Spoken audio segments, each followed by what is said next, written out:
Hola a todos. Una vez que ustedes han aprendido cómo estructurar muebles, vamos a aplicar los mismos criterios para seguir estructurando otros. En este caso, vamos a hacer un tema comercial. Voy a mostrarles solo unos ejemplos y les voy a dar algunas pautas sobre dos tipos de mobiliario como escritorios o un mesón de recepción, y ustedes van a ser capaces de estructurar los mismos ya con los conocimientos que hemos aplicado en cocinas. En primer lugar, como en todo diseño, lo primero siempre es relevar el espacio.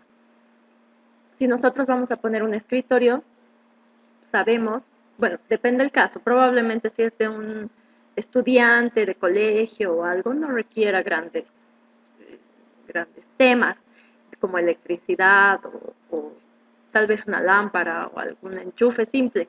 Pero si esto fuera, por ejemplo, un escritorio principal, hay que pensar que sí se enchufan bastantes cosas, la computadora, la impresora, tal vez un teléfono inalámbrico.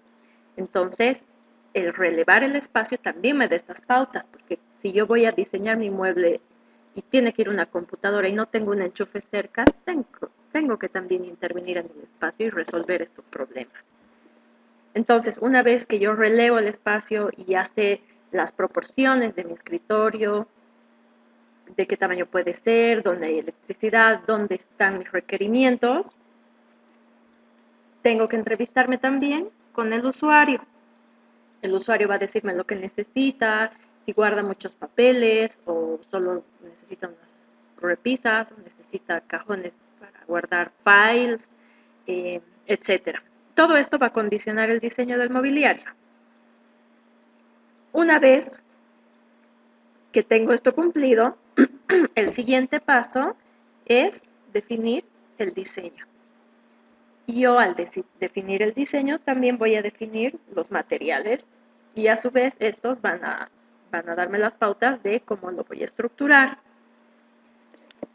Lo que tengo que pensar en el caso de un escritorio es siempre el escritorio tiene un lado de uso obligatorio, que es donde está el usuario principal, por ejemplo, el dueño de la oficina.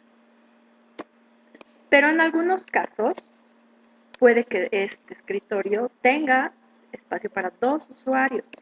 Entonces, aspectos que no puedo olvidarme es, si en esta cara principal está el usuario, y va a tener su computadora o lo que necesite, en esta otra cara o tal vez en esta, ya que es en L, puede que estén, por ejemplo, visitas. Entonces yo tengo que considerar en mi diseño un espacio para los pies en posición de sentados, tanto para el principal como para la visita. Les muestro otros ejemplos. Bueno, este es muy simple. Este escritorio está pensado para una sola persona, si ustedes se fijan. Esta pieza que está aquí atrás no me permite el uso de una visita. Debe ser un escritorio como para un estudiante. Tengo este otro que tampoco está pensado en el uso de visitas, solamente para la persona, para el usuario principal. Entonces, tengo que considerar el espacio para los pies. Como ya sé, tengo que analizar si mi escritorio y tengo que evaluar si mi diseño está cubriendo las necesidades del usuario. Si usa computadora y si usa computadora con CPU o tal vez solo usa laptop. Si solo pone, si solo usa papeles o necesita cajones para guardar algunos elementos extra. Una vez que yo defino esto, la unión de piezas es muy similar a la de cocina. Fíjense, por ejemplo, en este caso, tiene una tabla que al parecer al diseñarla han querido que simule que está flotante. Entonces, no es difícil resolver, solo tengo que poner algún elemento aquí que la eleve y que este elemento no se dé lo posible. Después, en este caso, tengo la tapa que cubre toda mi estructura. Entonces, cuando yo tengo estas situaciones en que la tapa cubre toda mi estructura, casi siempre es una tapa más estética que estructural.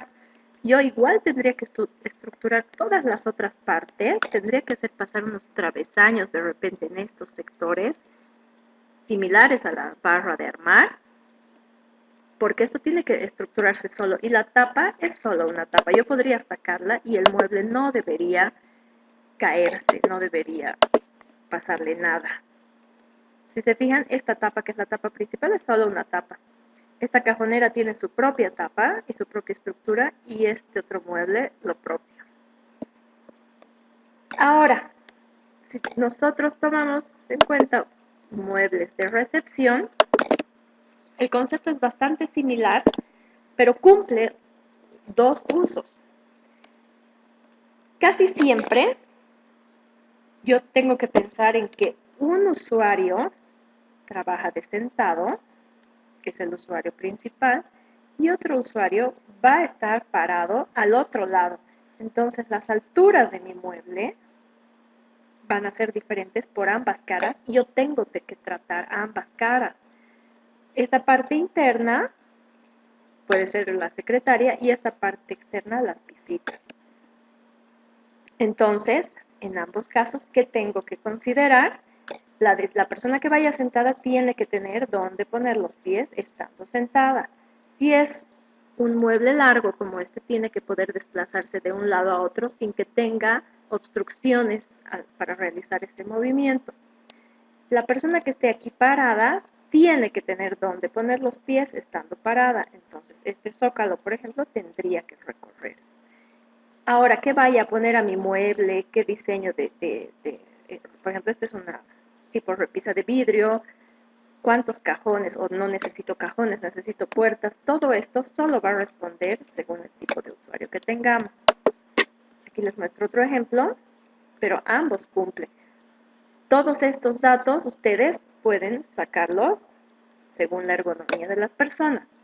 El alto de la altura de trabajo para un escritorio no es la misma que para una mesa para comer.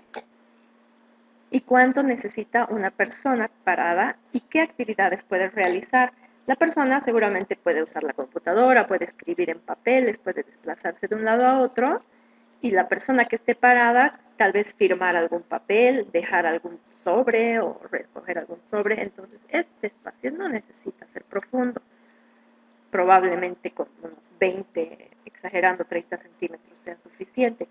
Y en este caso hay que valorar cuánto necesitamos para un escritorio. Una vez más, esto va a responder a qué actividades se va a realizar en este mueble de recepción. Aquí les muestro un dibujo esquemático de un corte de un mueble de recepción. Entonces, fíjense, el usuario que trabaja sentado tiene esta altura, el usuario que va a estar parado tiene esta altura, tiene dónde meter los pies, el otro tiene dónde meter las rodillas. E independientemente de lo que cada uno haga, voy a diseñar las partes internas. Creo que esto es lo más importante. Al igual que en todo lo demás, solo tengo que pensar cómo voy a estructurar las piezas. En la mayoría de estos casos, por ejemplo, en este caso tengo dos costados que me contienen toda la función, pero aparentemente aquí tengo las cajoneras como piezas aparte. Entonces, estas cajoneras puede que tengan sus propios costados también para la comodidad de la instalación de este mueble. Al igual que en las cocinas, no puedo tener muebles o no debería tener muebles más grandes a 2 metros en una sola pieza. Entonces, si este es mi caso, probablemente, si este mide más de 2 metros, esto tendría que estar partido en dos, y al momento de instalar se unen todas las piezas. Pero para yo poder trasladar y fabricar, imagínense subir gradas con muebles más largos a 2 metros. No podrían, no entran en ascensores, y al girar en los descansos de las gradas tampoco podrían. Entonces tomen en cuenta estas recomendaciones, por favor, y analicen cómo estructurar. Nos vamos a ver en la clase del miércoles para trabajar al respecto, pero ustedes ya deben tener un avance significativo. Eso es todo. Muchas gracias.